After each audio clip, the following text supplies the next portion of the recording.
على فقال لعبيد الله قد أوحى إليكم يقول إنما يريد الله ليذهب عنكم الرجس أهل البيت ويطهركم تطهيرا. اللهم صل على. فقال علي لأبي يا رسول الله أخبرني ما لجلوسنا ذات الكساء من الفضل عند الله. فقال النبي والذي بعثني بالحق نبيا واصطفاني بالرسالة نبيا ما ذكر قبرنا هذا في محفل محافل أهل الأرض وفي جمع من شيعتنا محبين إلا ونزلت عليهم الرحمة وأخذتهم الملائكة واستغفرت لهم إلى أن يتفرقوا. فقال علي إذا الله يفرنا وقال شيعتنا ورب الكعبة. اللهم صل على محمد. فقال النبي ثانيا يا علي والذي بعثني بالحق نبيا واصطفاني بالرسالة نبيا ما ذكر قبرنا هذا فيما أقبل من نافل أهل الأرض وفيه جمع من شيعتنا محبينا وفيهم مأمون الله وفرج الله هما ولا مغموم إلا كشف الله غما ولا طالب حاجة إلا وقضى الله حاجته. فقال علي بذنب الله قلنا وصيدنا وكذلك عشيتنا قالوا وصيدوا في الدنيا والآخرة ورب الكعبة. محمد اللهم صل على محمد. بسم الله الرحمن الرحيم. اللهم إني أسألك بحق محمد وأنت المحمود وبحق علي وأنت علي الأعلى وبحق فاطمة وأنت فاطر السماوات والأرض وبحق الحسن وأنت المحسن وبحق الحسين وأنت قديم الإحسان وبحق الأئمة الطاهرين من ذرية الحسين عليه السلام. پروردگار ہم سے مجبور کی عزتوں کا واسطہ چاہنا معصومین کا واسطہ حاضر میں مجلس وانی مجلس کے دینی مقاصد تو اللہ. پروردگار ہم سے مجبور کی عزتوں کا واسطہ ہم تمام کو ہر مخصوصی کربلا میں کرنا نصیب فرما. ہمارا فاطمہ ایمان پر فرما. آواز بلند نعرہ سلام.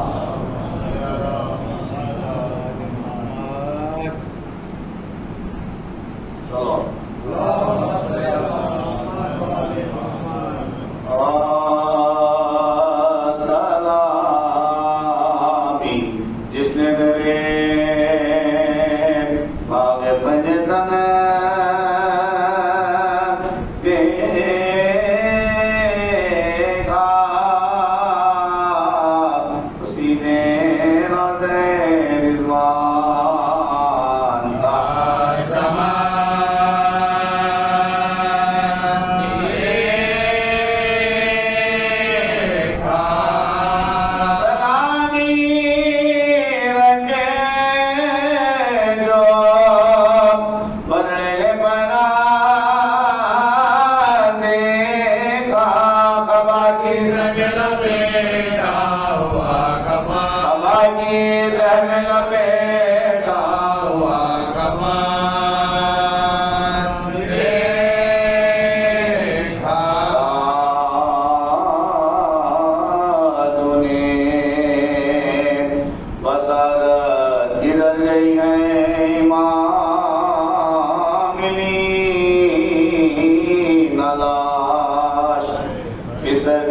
تمام دیکھا جوان مٹے گی میت کا تم نے پہچانی یہ کس کا بازار ہے، یہ کس کا تار ہے، بازار ہے، یہ کس کا تار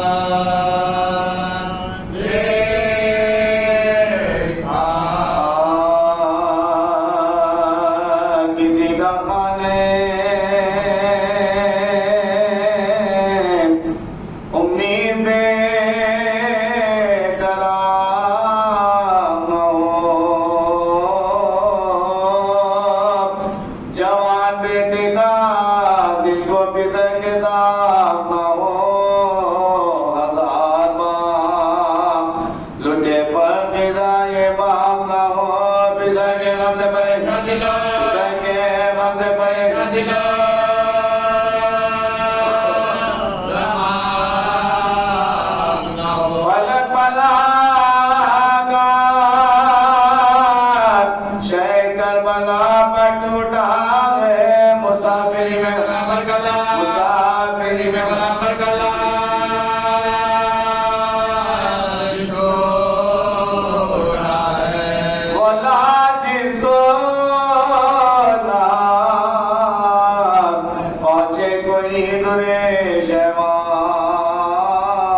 شباہت احمد مختار ہمیشہ مثلے علی روزہ دا شبیدہ شجاع متقیہ شجاع متقیہ خوشفزا دلی رتا یہ سب کمان یہ زیر خاک دن میں تمام ہو گیا ڈرسا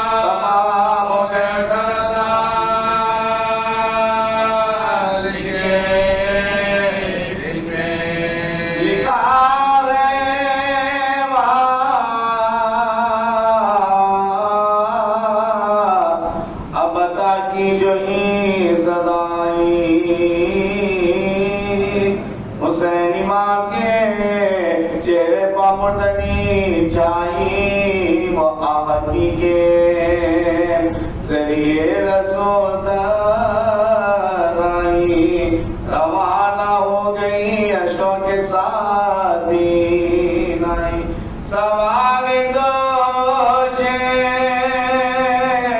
پیمبر کی آس ٹوٹ گئی الہ نے سب جو تھامی لگا سب جو تھامی لگا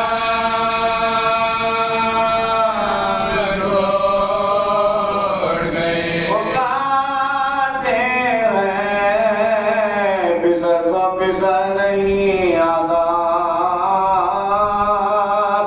جگر میں درد ہے لفظ جگر نہیں آتا کوئی ربی دے شہر بہنوں نہیں آتا تمہارے بھائی کو رستہ نظر نہیں آتا بسر کے غم میں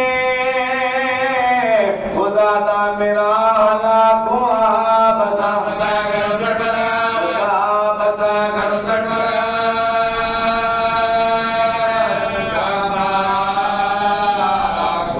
یہاں تو فضائے کرتی تھی درد کی تقریر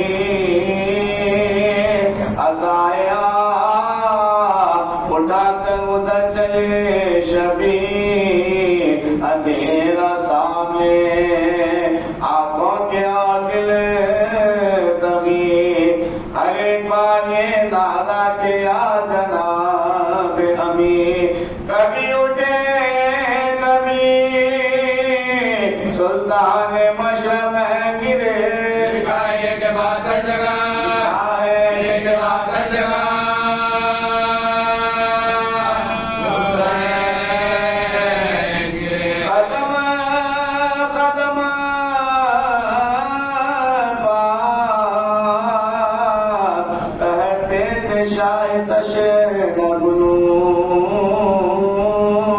ہوا میں سونگتے تھے اپنے لال کی خوشبو زمین پر بیٹھے گاہے بہاتے تھے آنسو تلاش کرتے تھے ہاتھوں سے لاش کو